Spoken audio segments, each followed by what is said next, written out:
Hello everybody, and welcome back to Camping with the Coles. Today we thought we'd try something different, and we decided to do a Q&A and have everybody send in their questions. And we got a great response from everybody. Yeah, we appreciate that. We got so many questions, we can't possibly answer them all in one video. We'd be here forever. So we're going to answer a bunch of them today, and we'll probably do another video and answer some more in another video. Right. Yes. Yeah, so if you have more questions to ask, you can still ask them at the end of this video. Question your name and location and ask the question. Just like you'll see in the video how the people set it out there. Mm-hmm. So we can do that afterwards. Let's get some questions.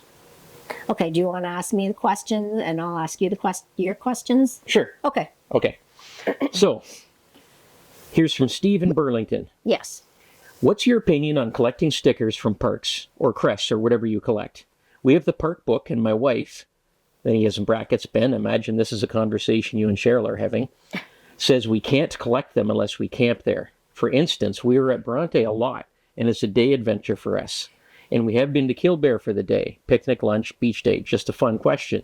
You know, we'll continue to do whatever my wife thinks anyway. Okay, so first of all, I think it's great to collect the crests or stickers from each park, just as a souvenir, memento of what you've done at that park. So I don't think there's really a wrong answer. You're both right. We personally have not collected anything. I think because we would, or I wouldn't remember to do it at every park, and then it would just... Well, and then you have the buff. I do have a park buff, and at the beginning of the first few seasons, I would put the buff on and have the park that we are at facing the front, and I'd point to it and take a picture, and then you would put it at the end of the video, but you haven't done that recently. No, I stopped doing that a while ago. I don't know why. But anyway, so that's how we would show that we've been at that park, and I also have the Ontario Parks tote bag. You know, they've changed them over the years, but I've got the one with all the crests on that as well. So yeah, and for us, we don't really need to collect the crests to show which parks we went to because we make a video of every park we went to. And we've got all the scratch maps and yeah. Yeah. And for our videos of the parks, we kind of had the same conversation.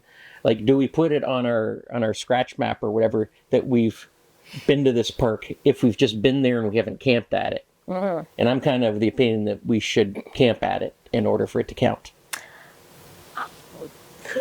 I might disagree. As long as you've been to that park, you've made the effort to drive there, to spend some time there, I think you deserve a sticker or a crest. Well, there you go. So, like I said, there's no real right or wrong answer. You're both right. There you go. Okay, how about you got one for me? All right. Question, Susan from Tecumseh asks, what are your thoughts on camper covers and tire covers for winter storage outside? Okay, for winter storage, I think the best idea is if you can get indoor heated storage. That's the ideal, that's the gold star, but that's a lot of money and it's not available to everybody. No. So if storing it outdoors, I would say it needs to be covered. And the main reason is, there's two things that cause damage to your trailer. The main one is water, and the other one is sun. And they're kind of related because the sun, if it's sitting there shining down on your trailer for 6 months as your trailer's just sitting in a field, it is going to be beating down on all the sealants, and it can dry out the sealants and make them crack. And if you got cracked sealant, then water can get in. And if your trailer is just sitting out there in the field and snow gets on it and the snow starts melting, it gets in the cracked sealants, it gets into the trailer, and you're not there to check on your trailer, it's a bad thing. You can get a lot of water damage, very expensive to repair that. Plus, the sun can also fade the decals and things like that on the outside of the trailer. So I'd say to get a cover on it, we have a cover for it that we bought, and it is specifically designed for travel trailers. And it's fitted for our size of trailer. So you put it on, you tighten up the straps and everything. There's no flapping. That's the kind to get. I would not recommend putting on a tarp, like a plastic definitely not. tarp. It's not breathable at all. It's not breathable at all. and if it flaps in the wind, it acts like sandpaper up against the finish of your trailer, so it can cause some damage. Even if you try tying it down there, and there's going to be some flapping in the wind. So don't do that. You want a fitted, breathable RV cover for your trailer. For the tires, if the tires are just sitting there baking with the sun shining on them, that's not good for the tires. So you can either put like the cloth tire covers on that you can buy, or what we've done is I just cut out a piece of plywood and stuck it in the wheel well, and it covers the tires there. Where we are right now, we have a trailer on both sides of it. We don't need to put any covers on the tires because no sun gets there because of the shade of the other trailers that are like 2 feet away from it. Yeah, so there you go. Good. Boy, we're taking a lot of time just to answer a couple of questions. We'll see how many we can get through. Some are lengthy. Okay, Cheryl. Ben. Gary from Hamilton. Yes. Have you ever used a group campsite? We sure have. Back in the day, when our kids were younger, we used to do group camping with other families. So we had like a lot of people, a lot of kids. And it was easier just to do group sites when you're away from individual sites. They can make all the noise they want and not disturb anybody. And they had did. free reign to do whatever. So we spent most of our time camping at the group sites at McGregor Point, which were really fun. It was awesome there because it's set away from the rest of the campground. Yes, and there was the trail down to the shoreline, to the water, and the kids would ride their bikes down and collect frogs and snakes. And that was a great time. They run around and play. What did they play? Manhunt, scavenger hunt. And they were screaming and everything, but there's nobody else around except for us. So it was great. We did the Pinery. We've done Port Burwell. We did Grundy. And I think we actually had a makeshift outdoor movie screen at Grundy. That was fun too. Yeah, we ran a couple extension cords right to the comfort station so we could run a projector. It was close by at the time. Because there's no electricity at the group sites. No, none of them have electricity. They all just had vault toilets. Yeah, so we love the group camping. Yeah. All right, so let me see. Kelly from Oshawa. When you put the spare on and buy a new tire, do you replace the spare with the new tire and put the spare back? Or does the new tire become the new spare and the spare stays on? Well, we had a recent blowout on our way to Bronte Creek for Thanksgiving. And what I did is I put the spare on, and there is just a little bit of rubber left on the rim. Now the rim, the blown tire, all 4 rims match on the trailer. The rim on the spare is just a white rim. It doesn't match the rest. So I took the rim with the blown tire on it to a tire place, got a new tire put on it. Then I took the spare off, put the rim with the new tire back on, and I put the spare back, keeping it as a spare. And I think it's good to use a spare like that, because if the spare just sits there not being used, it starts to deteriorate. Right. And so the spare now had a bit of a workout, so that was good for it. It's going back as a spare. But I was going to say, after a few years, though. Okay, that was my question. There you go. After a few years. How long have we had that spare? Is it time to replace it? Oh, that's at least our second spare. So we have replaced spares before. Yes. So, after 4 or 5 years, we'll replace that spare. Because, if it's just sitting there, it is not good. Our friend Steve, he went and had a blowout, put his spare on, and less than 50 kilometers later, the spare blew. So, you got to be careful about the spare. Okay, sounds good. So, let's see.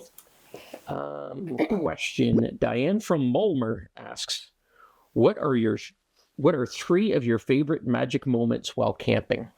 That's difficult because we've camped for so many years, been to so many places, seen so many amazing things. I guess one that stands out is doing the climb at Sleeping Giant. Yeah. Because I was like prepping myself like head-wise for so long. I got to do this. And I did. I didn't think that you thought it was magic at the time. No, I didn't. We were at the top and we were on our way down and you're like, yeah, I don't think I can do it. I think I'm going to stay here the night. But I did it. But yeah, looking back on it, it's magic. Yeah. So that was kind of a prime thing. I think I might throw in the crack at Killarney too. Okay. Because that was just a different type of hike, but it was just another Can I do one? highlight. Yeah. Mine wasn't really a moment, it was a day. What? The best day we ever had camping was at Agawa Bay. Oh, because I have one for Agawa Bay too. Okay, well, I would say the best day we ever had camping was Agawa Bay. We went to the Pinguisabe Trail. We hiked along there. It was absolutely gorgeous. I think we had a stack on the rocks there at Lady Evelyn or whatever, the falls there. And then we went to the, what's the trail called with the native pictographs on it? Pictographs? Oh, yes. Yeah, we went to that one, and that was cool. The water's gorgeous. And as we're leaving that one, you went down to the boat launch. Oh, yeah. That was a surprise. I just said to Cheryl, I said, oh, there's a boat launch sign. Cheryl, can you just run down there and quickly record the boat launch so we have that for the video? So Cheryl runs down there. I'm sitting in the truck and I'm talking to John. We're in like a coffee meet position there. And, I don't come back. And she doesn't come back. And I'm like, what is going on? This is taking forever. And I'm like, she's just taking a shot of the boat launch. And then finally she starts coming back and she says, you've got to come and see this. And I'm like, oh my God, it's a boat launch. Okay, let's go see the boat launch. Well, it was gorgeous. It was like a private little island, alcove for swimming. And it had a private little sandy beach there and everything. Do you believe me now? Do you believe This me? is gorgeous. Yes. It was like in the movies. It was just like, I wanted to come back with our paddle boards and go out there because it was a cove and it was very calm and nice in there. It was very nice. And then we went from there to Bathtub Island. Oh, yeah, that was so cool. So that day was an incredible day. And to me, that was my favorite day of camping ever. And to top it off, another thing I want to say about it is that the sunset that never set. Oh, yeah. Go on. I was going to say, it was around 11 o'clock at night. And we're still looking at the light in the sky from the sunset. Now, it was in the middle of summer, but like the sun started setting around like 10 or so, but it was after 11 o'clock and the sky was still lit up from the sun. So that was very cool. It just seemed like it wasn't going away. There we go. Magical moments. Yeah. Well, there's like so many I could say, but... Okay, let's go to the next question. Okay.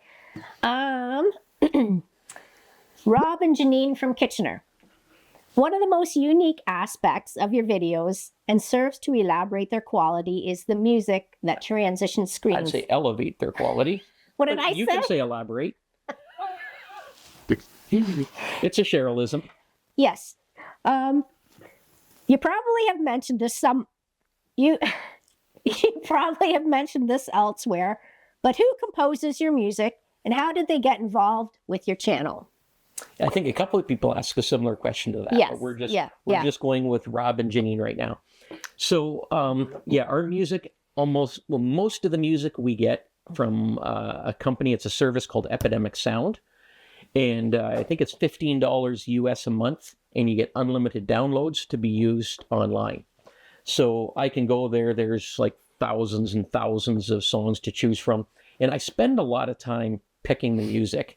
I like a certain kind of music and a certain kind of mood for different things. So I spend a lot of time on that. We tend to use those certain songs over and over. Some of them I reuse because I really like them.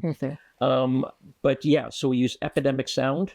And that's the majority of the music that we have.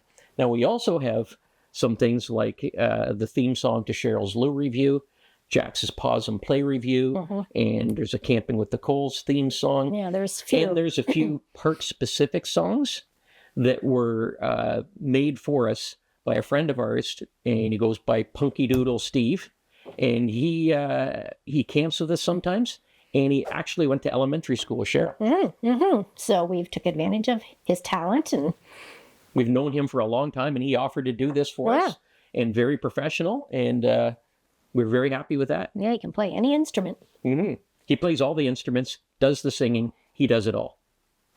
There we go. So that's that. No AI on this channel. No. All right. Okay. Who's next? So this is from Trixie and Geezer from Caister Center, Ontario. He would like to know how tall Cheryl is. We need to settle a bet, and there's money riding on this. No disrespect to Cheryl is meant by this, so please don't take any offense. I wonder if I get a cut in this. Yeah, we should find out what the answer, what they're both guessing to decide. Now, do we want the actual height or the rounded up height? Okay. You always give the rounded up height. Do. Okay, go ahead. Easier. Okay.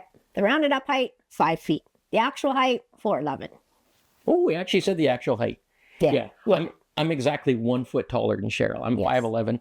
She's 4'11". And So- she always says she's 5 feet, and I keep saying you're 4'11". She says, you can go ahead and say you're 6 feet if you want. I'm 5'11". So congratulations to whoever won. And we want her cut. Yeah. Okay. All right. Me next. Question. Ken from Hamilton. I know you have shown in another video all of the cameras and gear that you use to produce your videos. If someone is starting out and wanting to produce videos themselves, what would you recommend? The first camera, microphone, editing software that they should purchase, etc. What should they add to their equipment collection as they become more proficient? Any websites or other YouTube channels to follow to learn about making professional looking videos? Where to find public domain or free music to use with videos? Lots of questions. Thank you in advance. All right, take it Holy away. That's a big one. We'll try to get through it. I'll try to go quickly as possible. So, first of all, if you want to be making YouTube videos and make a living off of it, good luck. I tell you, it's very difficult. We've got 7 full years on YouTube right now. The first 2 years, we weren't monetized at all, which means there is no income at all. So it's 2 years of putting together videos with zero money coming back. At this stage now, we basically have our expenses covered, but that's it. So that's after 7 years. We've got over 22,000 subscribers. We're just getting our expenses covered. So if this was a living, we'd be living on the street. That's how it is. So We'd be living in the, well, not even in the campground. yeah, we'd be living on the street. So it's very tough to make money in this, especially when we're mostly doing provincial parks. It's a very small Yeah, small niche. demographic. Yeah. It's not like a worldwide thing. But anyway, if you want to start out with it, there's really 2 things that I'd suggest that you have to start out. Number one, you need a computer. You need a computer to edit your videos. And the $500 Best Buy computer isn't going to cut it. Video editing takes a lot of resources, a lot of power. So you basically need a gaming type computer, like a gaming laptop. And you're looking at like $2,500 or more for that. So it's kind of expensive. The initial layout is pretty big for a proper computer to do this. And then you want a camera, of course. Now, some people could use their cell phones or smartphones, as they all have cameras on them. I really wouldn't recommend that because you've got limited storage and you're going to be wearing the battery down on your cell phone quite rapidly. And you're not going to have the stability like when you record, especially if you're recording. Well, some of them have pretty good stabilization now. But yeah, I get what you're saying. Yeah. So I would recommend a GoPro 9 or newer. They're up to 13 right now. And the reason I say 9 or newer is those are the ones that have the camera or the screen on the front. So when you're holding it up in front of your face and you're talking to the camera, you can see yourself in there. So you can frame the shot quite well. You can check out the lighting and everything. We didn't have that originally. No, It's first bad. many years, we never had that. The very first camera we had was a Hero 5 Session, which was a little cube, and it had no screen on it anywhere. No. So I couldn't frame the thing or anything. And that was season 1. And then that'll get you going. You need some software to do it. We use Premiere Pro, and that's from Adobe. We pay for that. It's, I think, like $30 Canadian a month that we pay for that. But there are a couple free ones out there that I've heard good things about. One is DaVinci Resolve, and there's CapCut. Now, I haven't used either of those, but I know a lot of people do use those, and they're free to use. So if I would have known about them at the beginning of all this, maybe I would have done that because I'm kind of cheap. You are very cheap. But I'm used to Premiere Pro now, and that's what I use, and I have to pay for it. And you should be off and running with that. After a while, once you want to do a little more, I'd recommend getting more cameras so you can get different angles and stuff and different types of cameras. Like we've added a 360 camera to it, and then a DSLR or a mirrorless camera, like a big quality camera. We have a Canon 90D. That'll give you a good depth of field in your shots. It makes more cinematic shots. And I just want to throw in, you always need a backup. Yes, Because how you many do. times have we had the camera running and then all of a sudden something happens Yeah. and it freezes or it doesn't want to work anymore, Yeah. whatever the reason is. You want to have a backup. Season 1, episode 2 was supposed to be Rondo Provincial Park. 15 seconds into it, camera died. Yeah. That was it. There was no Rondo Provincial Park for season We 1. didn't have episode any 2. backup We camera. had no backup. We had nothing else. Nothing. So we didn't do it. Yeah, we do 90% of the video you see is from the GoPro. It's the camera that I use all the time. It's rugged. It has a lot of features on it. You can do a lot of cool things with it. It's waterproof. So if you're going to get one camera, I'd recommend. I'm thinking of your It's own waterproof. Algonquin incident where It's you sitting lost at the it. bottom of the water, but I'm sure it's still good. If somebody dives down there and finds it. Oh dear. What the heck? Oh my gosh. Where's my GoPro? Yeah, and then after time 2, getting some microphones. We have some lavalier mics on right now. It just gives a little better quality sound, especially when you're outside or you're further away from the camera. We can talk Especially to the for me, I don't have the loud booming. I don't have the loud booming voice that you have. Okay. And what was some websites and stuff. One I watched a lot in the beginning, like around 2017, 2018, 2019, was Peter McKinnon, who's a Toronto photographer and videographer. He still has a channel now, but back in the day, he was doing mostly tutorials. He's kind of moved away from that now. There's Premier Gal. She does a lot of good video editing tips, all about Premiere Pro. Yeah, there's quite a few out there, I'm sure. Yeah. And then you watch a lot of YouTube videos and just see how people do things and learn from that. Don't copy them, but Yeah. you learn from that. Yes. Okay. All right. So now, have let's do one? one here. Okay, we have Lori and Steve from Oshawa. Okay. Do you think you would get a new trailer in the near future? Or if you did, hypothetically, what features, including size, would you want that's different from the one that you currently have and why?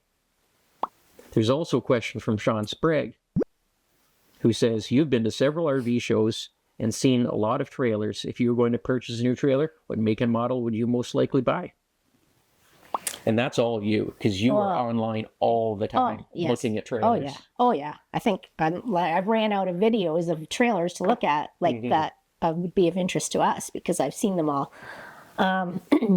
We really love our trailer, and unfortunately, it is discontinued. I would love to have it brought back again. I would love it. Yeah, an updated version of our trailer would be Yes. awesome. We haven't found one that we like as much as ours yet. No. And I'm really glad about that because as soon as we do, it's going to cost me a lot of money. And we don't make enough money here to pay for a new trailer. So, the things that we want in our trailer, like a trifold sofa, a booth dinette, lots of storage, dual axle, travel accessibility when the slide out is closed. Do you want to slide out? Probably. Just one, though. And if you do have a slide out, you'll want to be able to close it and still have full access to the whole trailer. Just like what ours is right now. Yes, It has to if be you dual. pull in for lunch at a rest area or whatever, Yeah. you can just go in, make your lunch, use the washroom, Have a nap. whatever. Whatever. Have a nap, yeah. And I like the rear bath because it's a little bit more spacious. I don't think I would like the one with the washroom in the middle. I know it takes up less space in your trailer, but I just don't think I'd like that. I like lots of windows. What I would upgrade with ours is, the closets on either side of the bed. Yeah. Nowadays, they're starting to make shelves in the back. Oh, yeah. And that That's makes it nice. more usable because right now, you can't reach anything in the closet because it's too far back. Yeah, my whole head and everything has to go into Yeah, the you'd have to closet empty reach it the all stuff in the out to back. get whatever in there. So that's kind of dumb. So I like that they're doing that upgrade in all the trailers. I love lots of windows, lots of cross breeze. Where our panels are, if we're checking the water levels and that sort of thing, when the slide out is closed, you can't see it. Like you're putting your arm in, trying to feel the button. And I have to go in, open the window and try and see in the dark what the levels are, or if I turn the water pump off or whatever, which is dumb. It should be by the door. Yeah, not hidden by the slide. Yeah. What other things? I like that it's Asdel.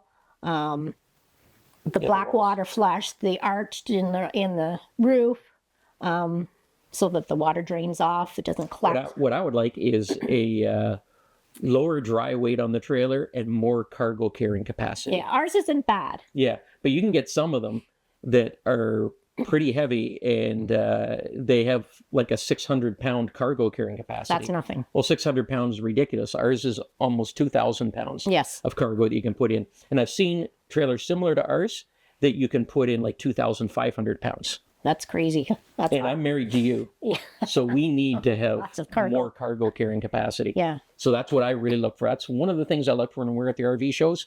I look at the dry weight, I look at the gross vehicle weight rating, and the cargo carrying capacity, because that's an important thing for me. And also the tank capacities from like your fresh Yes. water, gray water, black water. They vary so much. Oh, they do. You think even in a big trailer, sometimes you get small tanks or vice versa. Mm-hmm. So there's a lot to consider when you're getting a trailer. Yeah. So we don't have anyone that we know right now, any No. trailer that we know right now that we would like to go and buy. There is a Freedom Express one that I kind of likes. Yeah. You know, And I'm not as big a fan. you're not because you don't like a closed bedroom. But this one, Yeah. anyway, we like the open concept too. Okay. All right. Let's move on. Bobby Lynn from Waterloo asks, what is the best park for fall colors and what time in the fall did you visit? We like Algonquin in the fall. We do? Algonquin is gorgeous in the fall. Crazy busy though. Crazy busy. So if you can go during the week, it's much better to go then. And we always go right around the beginning of October, October 1st. Mm-hmm. That's usually, it changes a little bit, but it's usually right around that time that the peak colors are in. Mm-hmm. So we really like that. We've also been to Bronte Creek in Oakville. And For Bronte Creek, Thanksgiving. incredible colors there. And it's so close to But home. it's a little bit later on. So Right, it's Thanksgiving. So for the end of September, beginning of October, you want to go in that higher latitude. Yeah. That where the fall season starts, and then as time goes on, you can come further south. So there we go. You can hit 2 for 1. That was a nice quick one. Yeah.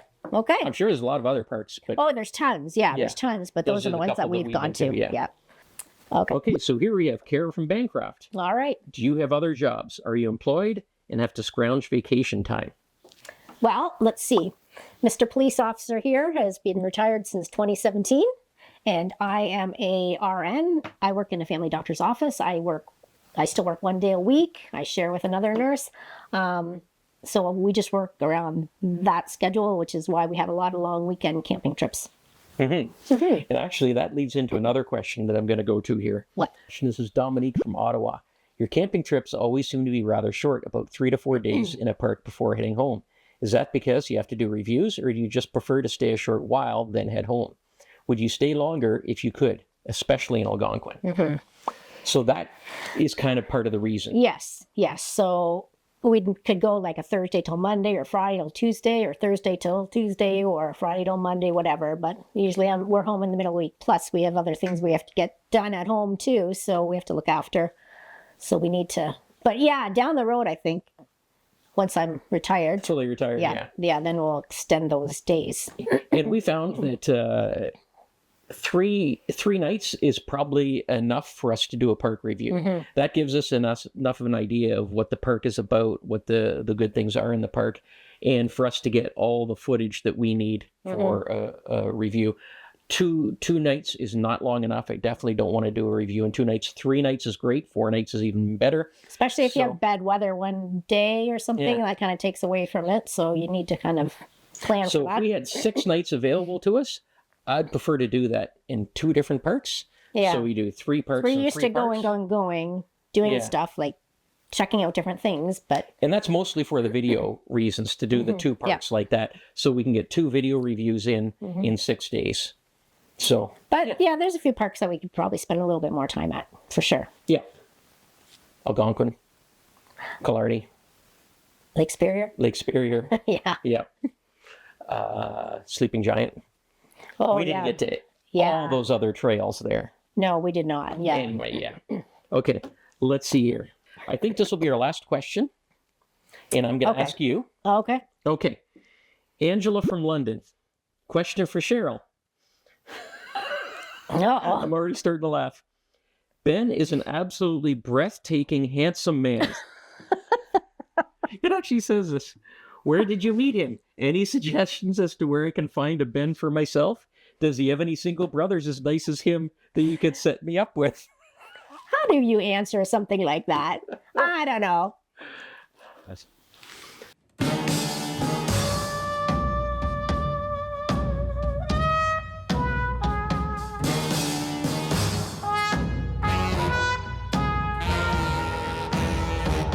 Well, I would say, first of all, you might want to get a new prescription for your glasses. Definitely. Yeah, that was a legitimate question. I thought that was hilarious. It's So, all yours. yeah. Yeah, I got a bunch of brothers, but they're all taken. Yeah. Sorry about that. Yeah. But yeah, seriously, you might want to see a optometrist. But yeah, so that's it. Those are the questions. Ending on a good note there. Yeah, those are the questions we have for this video. And like I said, we got a bunch more. Yeah, in we there. still have like a ton more questions. And if you have more that you want to give us, we'll gladly take them, and we'll probably do another one of these and answer some more of your questions. That's right.